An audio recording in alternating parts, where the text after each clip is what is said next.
Okay, diretso na tayo para mabilis po tayo. So, rise up. Rise up. Rise up na tayo.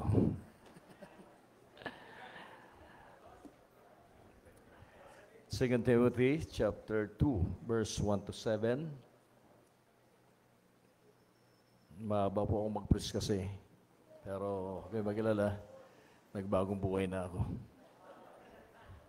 Huwag na kayo magalit sa akin. Kaya lang, sabi ni Sir Jesse, take your time, sir. Sabi sa akin. Kaya na-encourage ulit ako, nahabaan. Pero inulit niya, sinabi niya, okay, sir, take our time. May subject ba si Sir Jesse pagkatapos nito? Oh, binigay niya yung oras niya sa akin. So, 2 oras ako rito. Take our time, sabi niya. 2 Timothy chapter 2, verse 1 to 7. Babasahin ko, sundan niyo sa inyong Bible. Thou therefore, my son, be strong in the grace that is in Christ Jesus. The things that thou hast heard to me among many witnesses, the same commit thou to faithful men, who shall be able to teach others also. Thou therefore endure hardness as a good soldier of Jesus Christ. No man that warreth entangleth himself with affairs of this life, that he may please him who hath chosen him to be a soldier. And if a man also strive for masteries, yet is he not crowned, except he strive lawfully. The husbandman that laboreth must be first partaker of the fruits. Consider what I say, and the Lord give thee understanding in all things. As far as in prayer, dear God, thank you once again for this great evening you have given to us, O Lord. Thank you for these great students who gave their lives to you, God, to serve in the ministry, to be trained here in Bible school, Lord. Thank you for the text that we have read, O Lord. We pray that, O God, that bless this text. Use this, O Lord, that might be a blessing and encouragement to the students, O God. And we ask for to fill us with your Holy Spirit, O Lord. And we ask for the forgiveness of our sins, O God. That's all we ask in Jesus' name. Amen. Thank you. Please be seated.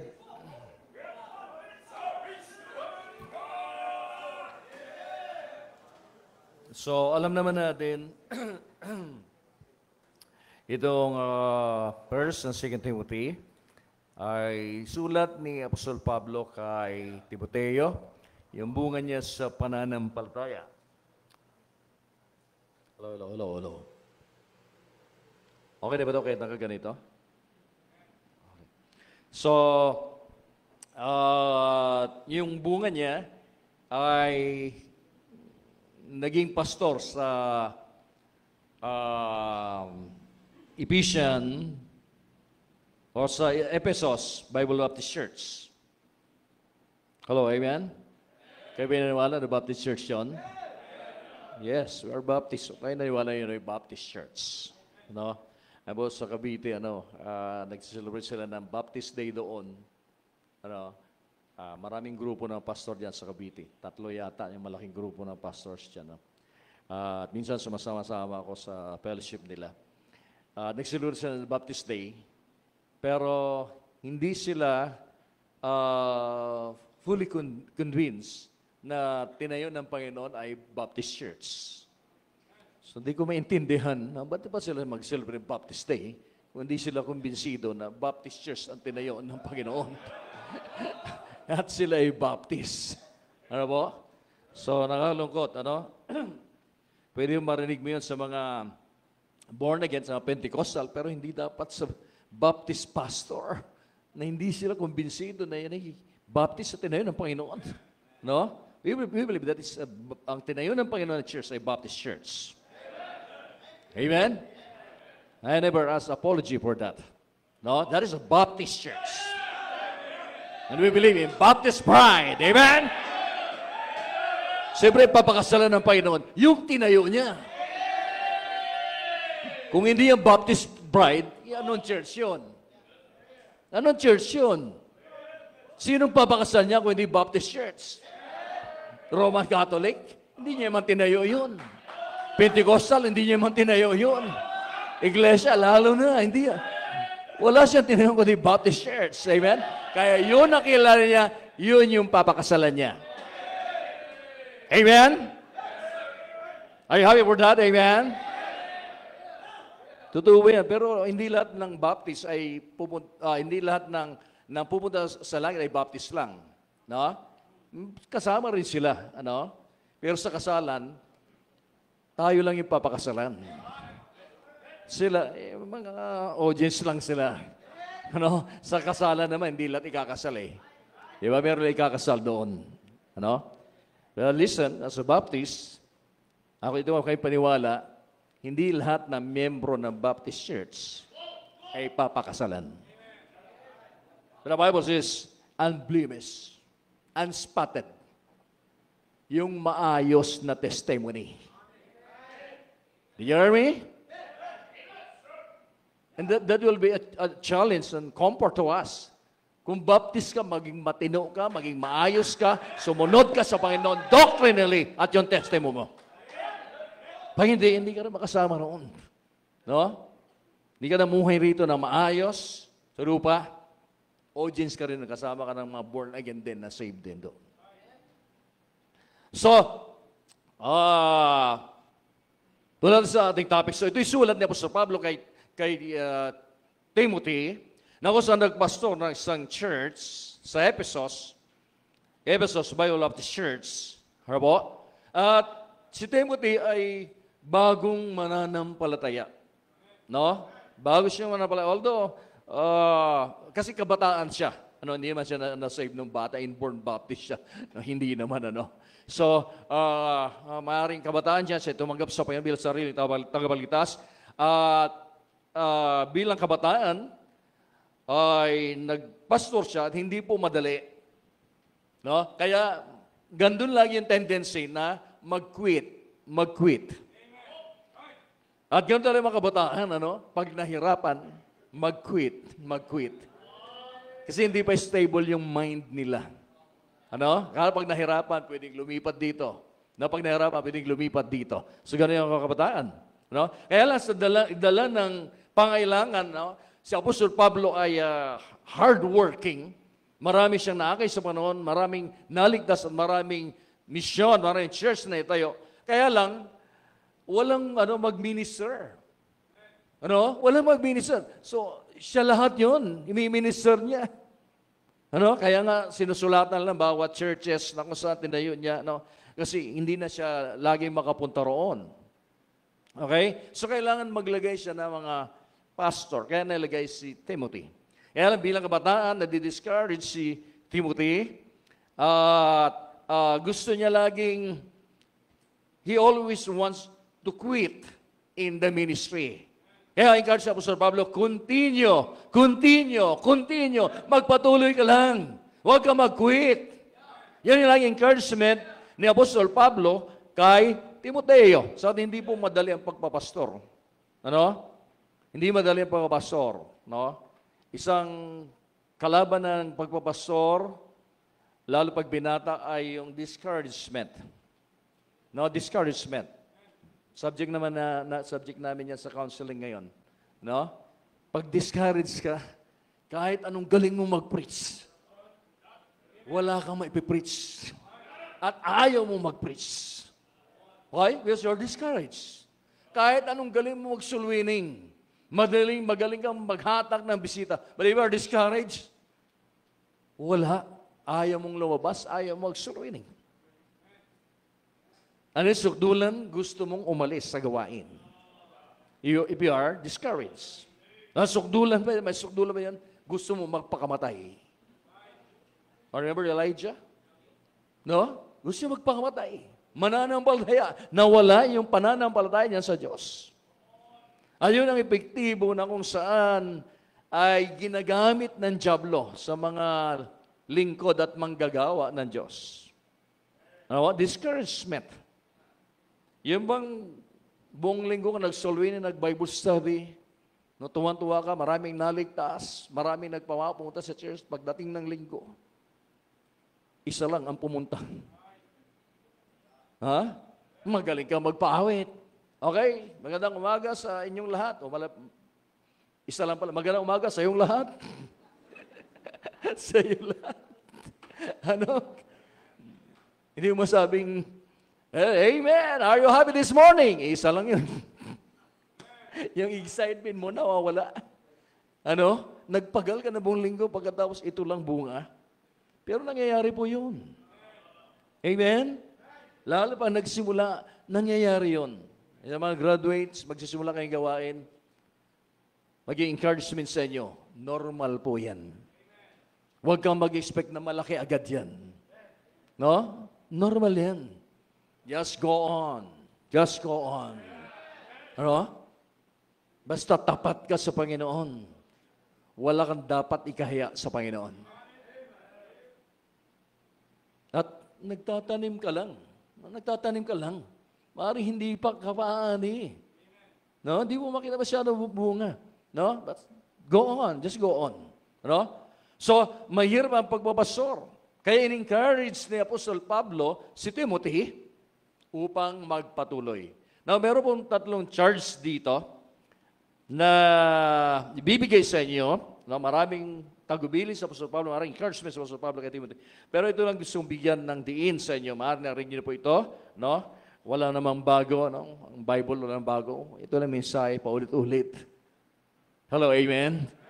Para hindi natin makalimutan. Minsan, paulit-ulit na nga eh. Nag-quit pa eh. Ano? Narinig niya, nag-quit pa eh. So, mahalaga, lagi natin marito. Number 1, Charge Apostle Pablo, in verse 1, Thou therefore, my son, be strong in the grace that is in Christ Jesus. Be strong. Sa mga relo natin, wala laging relo. Ayun pala yan. Kasi doon sa klase namin, walang relo. Kanina, sabi ko, pag may relo nga, di ko alam paano tapusin ka ako. Ngayon pa kayo walang relo. Pati lang may relo. 7:50. Hanggang na oras ko matapos? Sabihin niya na, maging totoo kayo. Take your time. 2 oras to. Ha? 8? 8:20. Okay, 8:20. Sige, bibisa ko. So, be thou therefore, my son, be strong. So, number 1, sabi Apostol Pablo, be strong. Maging matatag ka, maging matibay ka. Sabi ni Apostol Pablo. No? Sabagat hindi mo basta-basta sa gawain ng Panginoon. Kailangan maging matatag, maging matibay. Ano po? So, paano tayo maging matibay? Hindi ito physical na malakas ang katawan, matibay. Ano po? Matibay ka sa iyong pananampalataya. Paano maging matibay? By prayer. Amen? By prayer. Sabi doon sa kinanta kanina, have you thanked the Lord? Sabi yata yan. Or remember the Lord? In trials and problems, naalaala mo bang mag-pray? Di ba? Sabi doon sa kanta. Pag nakinig kasi anong kanta, inuunawa ko yung mensahe. Inuunawa ko yung mensahe. Kahit sa preaching naman tayo, inuunawa yung mensahe. Hello, amen? Mukhang hindi yata, no? Ayaw, ano. Okay lang mag-amen kayo, no? Pero siguraduhin nyo na unawaan yung in-amenan ninyo. Amen! Ba't ka nag-amen? Kasi nag-amen to eh. Nag-amen ka, naunawaan mo, na-bless ka. Pag naunawaan mo, na-bless ka yan, amen, tumayo, amen! Amen! Okay? So, inunawa ko yung mensahe, katikanta, inunawa ko yun. So, prayer is very important. Kaya sabi ni Apostol Paul, be strong. Ibig sabihin, paano tayo maging matibay? Lagi tayong manalangin sa Panginoon. Ano mo? Lagi sasabi, hindi tayo magtatagal sa paglilingkod sa Panginoon o sa ating buhay Kristiyano pag tayo'y tamad sa panalangin. That is our strength. That is our power. Sabi ko doon sa klase kanina, kailangan natin manalangin. Bakit? Mayroon tayong kaaway. Alam nyo ba na mayroon tayong kaaway? Ang Diablo. Yung topic namin sa amin church ngayon, 1 month, yun ang topic namin about Satan, our enemy. Ano po? na dapat bilang Kristiyano, makilala mo kung sinong kaaway mo. Sa military po, pinakamahirap na pakipaglaban nila kung hindi nila kilala kung sinong kaaway nila. Akala nila, kasama-sama nila pag umaga, pero pag gabi, inaambus sila. Hindi nila alam ang kanilang kaaway. Tayo bilang Kristiyano, tayo minsan ay bumabagsak at tayo ay hindi pagpatuloy sa Panginoon. Tayo ay sumusuway sa Panginoon. Bakit? Hindi natin kilala ang kaaway natin, ang dyablo. Ang sabi niya, the thief cometh but for to steal, and to kill, and to destroy. That is his goal. At nakakalungkot, hindi tayo aware na mayroon tayong kaaway. Akala natin relax lang tayo. Pero mayroon tayong kaaway. Aktibo po siya. Ano? Aktibo siya at hindi siya tumitigil. Sa katunayan, nakalista tayo sa kanya. At nag-aabang siya ng panahon kung kailan tayo pababagsakin. Maring prayerful ka ngayon, pero hindi siya tumitigil. Nag-aabang siya ng pagkataon. Hindi ka na nagpe-pray at manghihina ka. Yan po ang kaaway natin. Ang dyablo, napagagaling niya. Ano po? Eh sabi ko nga, ang kaaway natin, di basta-basta. Pinakamatalinong tao na nabuhay sa mundo, King Solomon, nadaya niya, bumagsak eh. Hello, amen? O mas matalino ko ba kay King Solomon? 700 ang asawa niya. O mas matalino ko ba dyan? Matalino siya. No? So, dahilan, may kaaway. Hindi siya naging aware. Nagyabang siya sa katalinuhan niya. Bumagsak siya. Pinakamalakas na tao na nabuhay sa mundo, si Samson. Bumagsak siya. Mas malakas ka kay Samson.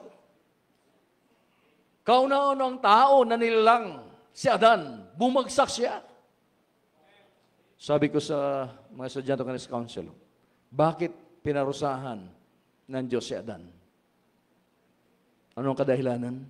Sabi ng Diyos, sabagkat nakinig ka sa iyong asawa. Yun na nakalagay doon.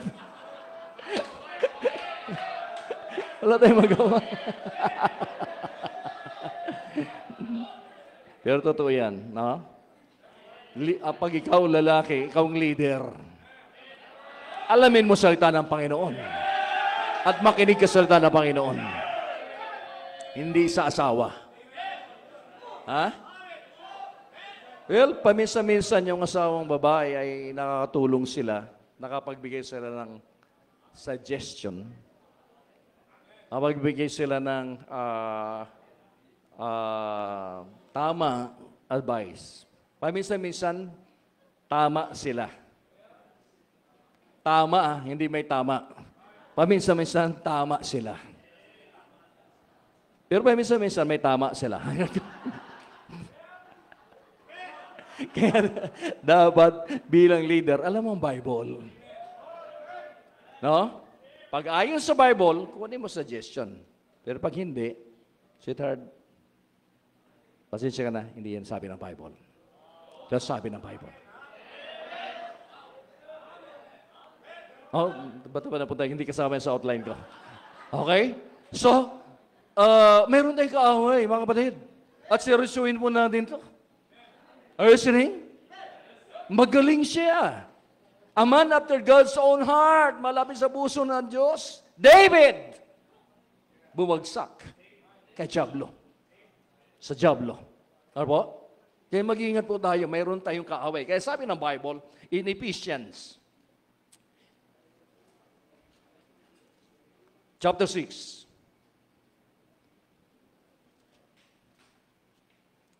sabi yan, finally, my brethren, be strong in the Lord and in the power of His might. Put on the whole armor of God that you may be able to stand against the wiles of the devil. For we wrestle not against flesh and blood, but against principalities, against powers, against the rulers of darkness of this world, against spiritual wickedness in high places. Ito yung kaaway natin. It is not by flesh and blood, but against power, against principalities. Matalino, magaling, kaya tawag sa subtle.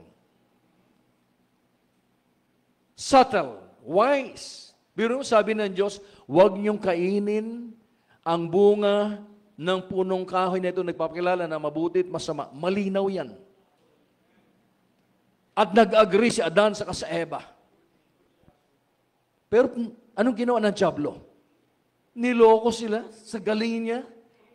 Totoo ba sabi ng Diyos niyo, huwag ko yung kainin ang prutas na ito. Masarap ito. Sabi ni Eva, sabi ng Diyos namin, pag namin yan, tiyak kami mamatay. Ang sabi ng Diablo, hindi kayo mamatay. Pag kinain yun, magiging parang Diyos kayo.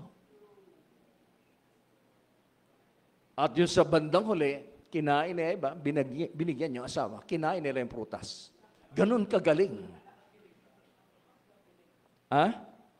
Ganon kagaling ang Diablo. Ganon siya katalino. Kaya kailangan natin ng panalangin. We will wrestle not against flesh and blood. Dapat lagi-lagi na lumuhod sa Panginoon, manalangin sa Panginoon, na hindi tayo madaya ng Diablo. Bakit? Ang gusto nyo, alisin tayo sa gawain ng Panginoon. Pahintuin tayo at sirain tayo, wasakin ang buhay natin. To kill and to destroy. Kaya pag hindi ka manalangin, you cannot stand against the wiles of the devil. No, you cannot. Kahit anong galing mong mag-preach, kahit anong sipag mo, ang galing mong diskarte, pag kinalimutan mong panalangin, humanda ka na.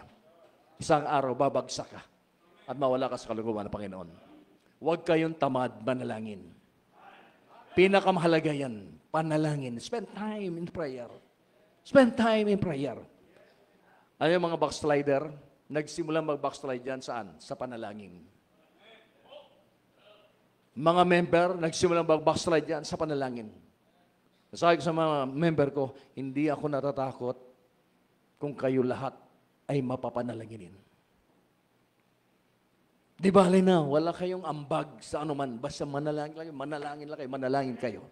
Isang araw kasi pag laging nanalangin, magkakaroon ka ng burden at magkakaroon ka ng part sa gawain ng Panginoon. Pero prayer ang pangunahin. Be strong in the Lord. Be strong in the Lord. Encourage si Timothy na maging malakas. Paano maging malakas? Manalangin sa Panginoon. And then in 2 Corinthians chapter 12, verse 9. 2 Corinthians chapter 12, verse 9.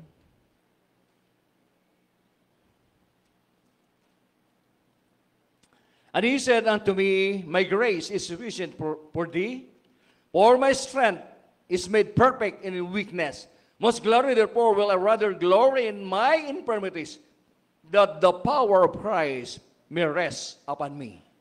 Ang sabi ng Apostol Pablo, natutuwa ako, nagagalak ako sa aking kalagayang ganito, sabat kung kailan ako mahina, ay doon ako malakas naman kay Kristo. Ibig sabihin, kung mahina siya, lumalapit lagi siya sa Panginoon. At isipin lagi natin, mga kapatid, mga estudyante, na mahina kayo sa Panginoon. Kaya mahina kayo sa inyong sarili, kaya laging lumapit kayo sa Panginoon. Huwag tayong magmayabang, kaya ko na to, lagi ko na itong ginagawa, kayang-kaya na yan. Trust in the Lord with all thine heart, and lean not on thy own understanding. In all thy ways acknowledge Him, and He shall direct thy path. Pag nagtiwala tayo sa ating sarili, hindi tayo nagtiwala sa Panginoon, wala nang panalangin, mawala tayo sa gawain ng Panginoon. No wonder, mga estudyante, marami nag-quit, marami nawala sa kalooban ng Panginoon. Ako'y naniwala, pag yan ay nanalangin, hindi yan mag-quit. Kasi maging close sa Panginoon. Palapit na siyang palapit sa Panginoon. At hindi niya iiwanan ng Panginoon. The reason bakit na-attract sa libutan, it is because malayo na siya sa Panginoon. So be strong in the Lord by prayer. Number 2. Amen. Saglit lang ako. 5 minutes na isang point ko yata. Number 2, endure hardship. Endure hardship. Verse 3, thou therefore endure hardness as a good soldier of Jesus Christ. Endure hardness. Endure yung tiisin mo yung paghihirap, magtatagal ka sa hirap. Alam ni Apostol Pablo, siya familiar sa mga Roman soldier. Sabagat yung mga nagbabantay sa kanya lagi. At kung paano sila kadisiplina na kahit mahirap ay nagpapatuloy sila. Roman soldier. Kaya yun ang sinabi kay Timothy. Thou therefore endure hardness. Yung kahit mahirap ay tumatagal ka. Ano ang buhay Kristiyano? Hindi pabilisan. Do you hear me? Yung kaliligtas mo, patasin.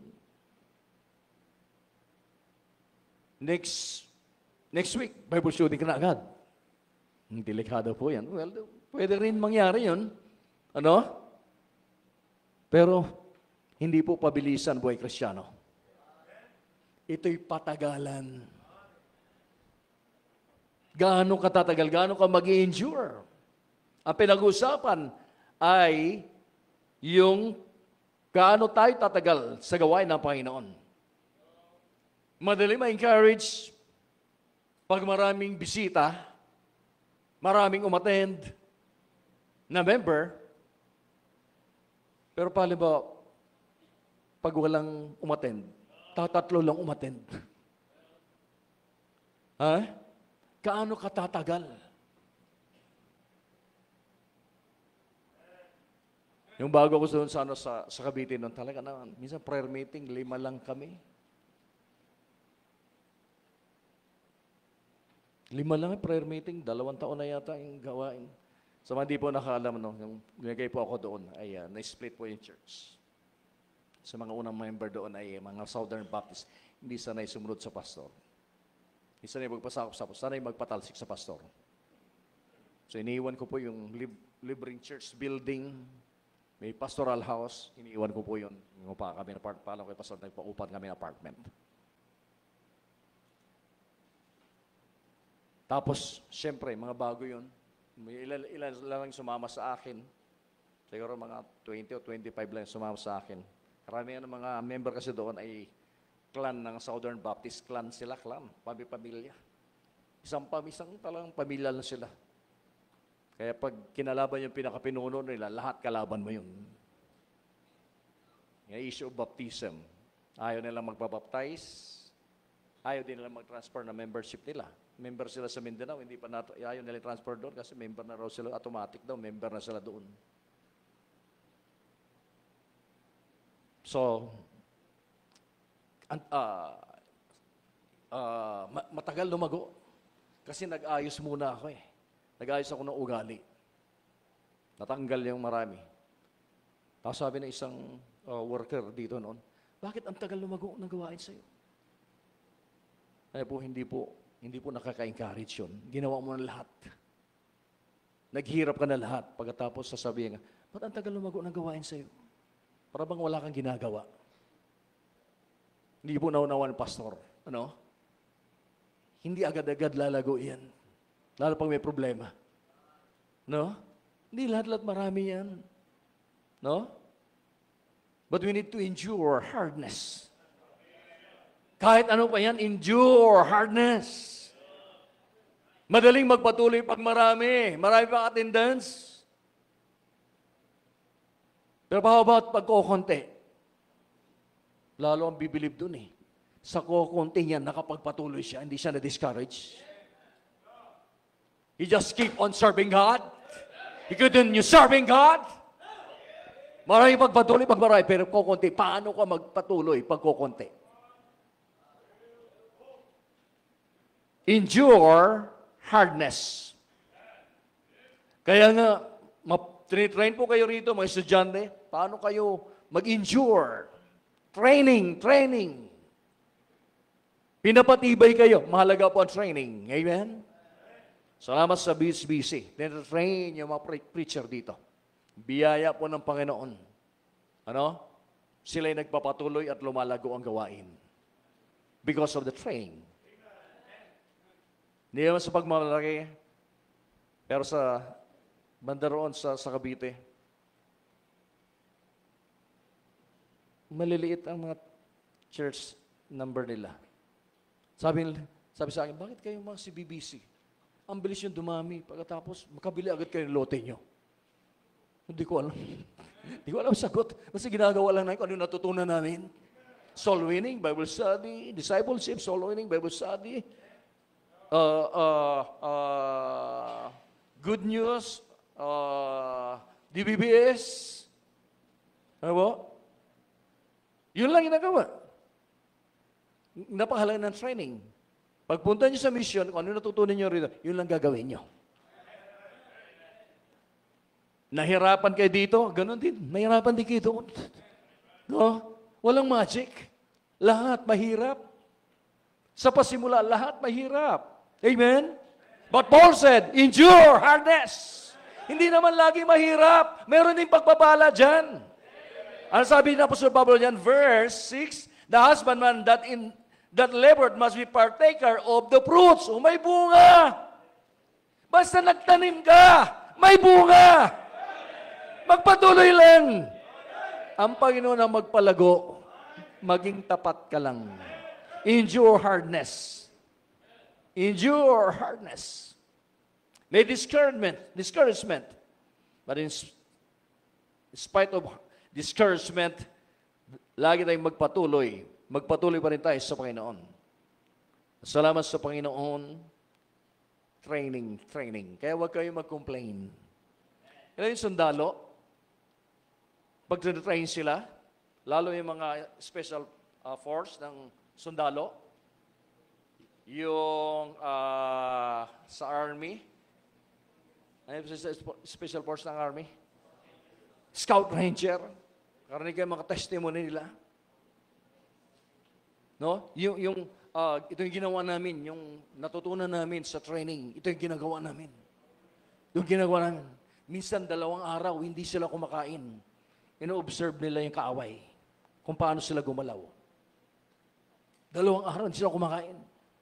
Ino-observe lang nila, minamata nila yung kaaway. Paano sila umatake. Minsan, umakit sila sa terrain, napakataas. Ginagapang nila. Hindi sila dumadaan doon sa patag. Bakit? Alam ng kaaway, doon sila dadaan. Pero hindi na-expect ng kaaway, dito sila dumadaan pala sa terrain, sa mahirap. At hindi nila alam ng kaaway. Mahirap ang training nila. At pag nakaka-encounter sila, alam na gawin. Okay, ikot kayo rito. Ikot kayo rito. Senior, ginagawa lang namin. Yung anong natutunan namin sa training, ginagawa namin. Kaya madali na sa kanila. Sa gawain ng Panginoon, if you have training, madali lang gawain ng Panginoon. Discouragement, sige lang. Tuloy ka lang. Tuloy ka lang. That's why we need to endure hardness. Ano po? Huwag magreklamo. Huwag magreklamo. Amen? Lahat dito, isipin mo, training. Tinuturuan ka ng Panginoon. Tinuturuan ka ng Panginoon. Bakit isang araw gagamitin ka ng Panginoon? Kung anong ihain sa inyo, kainin nyo. Are you listening? That's right, pakainin ng sili talagang. Lala ko nung high school kami, may training for officer sa AT. At nag-training ako doon. Sabi ng officer, okay, bukas, magdala kayo ng pagkain nyo. Magdala kayo ng sili. Hindi namin alam, nakakainin namin, basta pinadala ng sili. Diba, akala may iluluto. Nagdala ng sili. Ang daming sili, dinala. Yung pala pinakain sa amin. Pinagsama-sama ang sili. Okay, tig-5 sili. Tig-5. Nguyain, tas ilabas, tas kainin ulit. Walang lunok. Pambihingin yan. Akala namin umaapoy na ito sa amin. Walang inom ng tubig. Pagkatapos, dahil marami, may natira pa. Okay, tig-3 ulit. Ikaw kasi ang dami mong pinila. Ikaw kasi ang dami nila. Tapos, okay, yung baon nyo, ilagay lahat dito. Lagay doon sa table na sa may guard na semento yon, table doon sa guard sa school, doon semento. Doon nilagay pagkain. Minsan, dinuduran yun, wala pasok. Doon nilagay. Pinaghalo-halo. Halo-halo. Merong hotdog, merong prito, merong gulay, merong bagoong, merong panutsa, halo-halo. Sabi nung isa, tosino yung tabaw niya. Uy, baka maubusan ako dyan, ha? Inarinig ng officer. It's, ang daming baon. Konti-kunti lang na ibay. Kalahating plastic bag natira. Ubusin mo lahat yan. Isang oras ko kumain, halos masuka-suka siya. Hindi na gawin. Training. Amen? Paglabas nyo, hindi lahat ng gusto nyong pagkain, makakain nyo. Hindi lahat ng gusto nyong bilhin, may bibili nyo. Lalo pag konti ang support, pagkakasyahin mo yan. Paano mo i-budget yan? Noon, kulang ang offering namin. Martes pa lang, ubos na. Na mga Bible student, baon ng Bible student, pamasahe, pagkain rito. Kaya totoo yan. Nagpasada ako ng jeep, yung jeep na, meron yung jeep na karagag, pinasada ko na lang yan. Kaya kulang. Tapos bumibili ako isda na maliliit. Ay, mangingisda ako, maliliit na isda. Mura lang yan. Kaya lang, matigas, tapos may kaliskisan mo pa. Minsan, isang tambak, mura lang. Namura, nabili mo lang ng 150 eh. At isang linggo na. Eh, mga Bible student ko, Lunes, papasok. Lunes kami bumili. Ayan, akong gumagawa, mag-isa doon. 2:00 na ng hapon, magkikaliskis pa ako.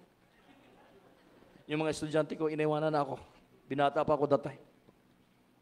Pero meron mga pagkain. Busang linggo, tig dalawa lang kami na ganyan. Ang pangalan isda ay sikoy. Parang matigas na, ang laki-laki ng ulo, kunti lang laman. Pero yun kasi mura. Pero you know what? Hindi ako nagreklamo. Hindi ako nag-quit. Hindi ko tinuring na mahirap yun. Kasi sanay ako sa hirap eh. Sanay kong kumain. Sa probinsya sa amin, sanay kong kumain ng walang ulam. Tubig at asin. Buti kay Sharon, tubig at langis. Ako tubig at asin. Papasok eskwelahan, walang baon, naglalakad, 1.8 kilometers. Tapos babalik para mananghalian kasi walang baong kanin. Bakit walang baong kanin? Kasi yung kanin namin, sapat lang ng umaga.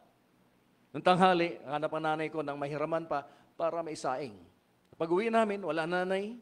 Bakit? Naghanap niya pang ulam. Time na. Naglakad ka ng 1.8 kilometers, mainit. Walang tricycle. Ang alam ko ng tricycle, sa mayaman lang yun. Ngayon kayo lakad. As kain. Walang ulam o asin. Tubig. At least, seafoods, asin. Tapos lakad ka uli, pabalik. Lakad ka uli, mainit. O yun nga, may ulam malilit eh. Ulam eh. Magkukwid ba ako sa hirap? Sanay na ako sa hirap. Pagdating dito noon, hindi rin maraming kanin noon. Isang takal ng kanin noon. Kain namin ay 9:00 ng gabi. Tapos ang klase ay 9:00 ng gabi. Dito noon, sa kayo kain. Walang merienda. Hindi ako sanay mag-merienda eh. Hindi ako sanay mag-merienda lang. Nagbabahaw lang kami pag may tirang kanin, yun, binabahaw namin. Hindi ako sanay sa merienda. Kaya pag may nakabili ng hupya dito kaming klase, siguro mga 12 kami. 13 kami nag-Bible school eh. Alam nyo, yung 12 na yan, nagpastor lahat yung 12. Yung isa magpapastor pa. Hindi pa siya nagpastor, magpapastor. Isang hupya, so may isang hupya, huwag mo ipakita. Bakit? Lahat yung 12 na yon, hihingi. Isang hupya. Kaya aling anong pangalan tindahan dito noon? Kaya aling si Henny. Huwag mo ipakita. Ayun lang makuha mo, ganyan kalit. Isang kanin lang, tapos alas 9 ka nakakain ng gabi. Pagod na sa school, sa kaisip.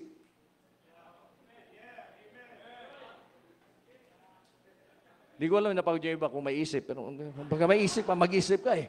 Mapagod. No? Tapos kaya alas 9. Kaya pag may sobrang tutong, ayun, nakapila, nakanektay. Ba't kayo nakapila? Mahingi po ng tutong nakanektay, hiningi ng tutong. Kaya inint. Tapos pagkatapos yun, magugas ka pa ng plato, kaldero, tapos uwi ka sa dorm, sa Bilyapas, maglalakad kami. Lakad sa Bilyapas. Minsan talagang gutom, no, dating sa Bilyapas, ambag-ambag, bibili ng noodles, isang noodles, may malunggay doon, lalagyan ng malunggay, luluto namin. Walang plato kasi bawal magdala ng plato. Doon kami sa planggana, alis planggana, kain doon, parang baboy. Minsan, nung bandang huli, mayroon na kanin kasi may bigas. Kasi ano sa Bicol noon, magbagyo na malakas, naging sponsor rin ng relief. Doon nilagay sa Villapas. Yung mga gutom, kumukuha kami ng bigas doon niluto namin. Kasi gutom kami. Yung iba, hindi nakayanan. Pastor Gonzaga, umuwi kasi nagka-ulcer. Umuwi. Pero nakatapos niya, bumalik siya. Bumalik. At natapos siya, nagpapastor si Pastor Arnie Gonzaga. Endure hardness. Pag sanay na kayo mas hirap dito, pagdating hindi kayo magreklamo. You will endure and you will continue. Hanggang i-bless kayo ng Panginoon. Thou therefore endure hardness. And then the last one. Amen. Verse 5 and 6. And if a man also strive for masteries, yet is he not crowned except he strive lawfully? Number 3, strive lawfully. Strive lawfully. Or serve lawfully. Ibig sabihin, maglingkod ka ayon sa kalooban ng Panginoon. Kasi bandang huli, pag matagal ka na sa gawain at pinagpala ng gawain, yung sarili mo ng diskarte, hindi nakalooban ng Panginoon. Bakit? Magaling ka na eh. No? Hindi mo na consider ang Panginoon, hindi ka na nagpe-pray, magaling ka na. But the Bible says, strive lawfully. Paano ka naglingkod? Ha? Paano ka naglingkod sa Panginoon? Maraming bisita, maraming baptism, pero paano ka naglingkod? Alam niyo po, ang Panginoon, i-judge tayo at i-reward tayo depende sa motibo natin. God knows our heart.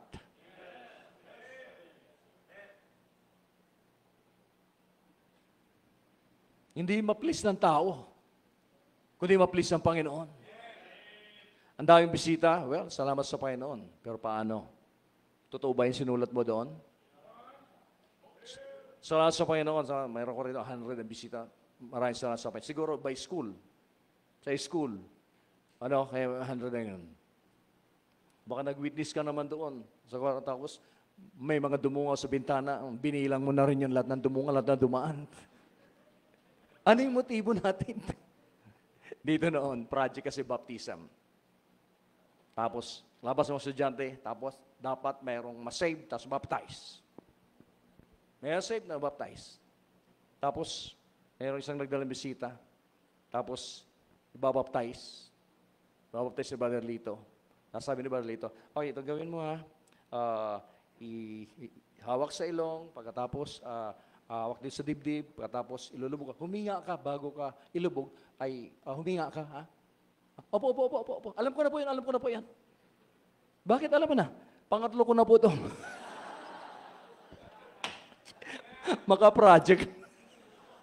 Siguro daw yung malinaw, yung bautismo. Amen? Ako, 2 beses na naman. 2 beses ko na-baptize dito. Yung una, hindi klaro sa akin, uuwa ko ng oo. Naniwala naman yung nag-witness sa akin. Pero hindi ko talaga naintindihan. Ganun naintindihan ko, ninapros ko ulit. Napros ko yung nag-decide sa akin. Hindi ka pa na-baptize. Save ka, pero hindi ka pa na-baptize. Baptize ka ulit. Nag-baptize sila ako. Kaya pag nagpaliwanag akong baptism, siguro ko, malinaw. Malinaw ang pagkaunawa nila. Amen? Hindi lang magka-project. Magka-project ka, pero malinaw pa. Amen? Hindi yung na-baptize na. Tapos, Brad, pairam nung yung bisita mo, ha? Wala pa akong baptism. Baptize natin ulit. I-judge tayo ng ano yung motibo natin. Strive lawfully. Strive lawfully. Ayon sa kalooban ng Panginoon. We are here not to please men, but to please God. Ha? Marami tayong offering. Anong motivation natin? Anong motive natin? Minsan, because of compromise. Bakit kailangan natin ng pera? Kailangan natin ito? Kailangan natin. Kaya, nakipag-compromise. Nawala na sa kalooban ng Panginoon. But Paul said, we need to strive lawfully. Just be faithful. hard work, be faithful with right motive, sa tamang panahon, in God's time, God bless you. I-bless tayo ng Panginoon. Mga kapatid, number 1, be strong. Number 2, endure hardship. Number 3, strive lawfully. Tayo tumayong lahat.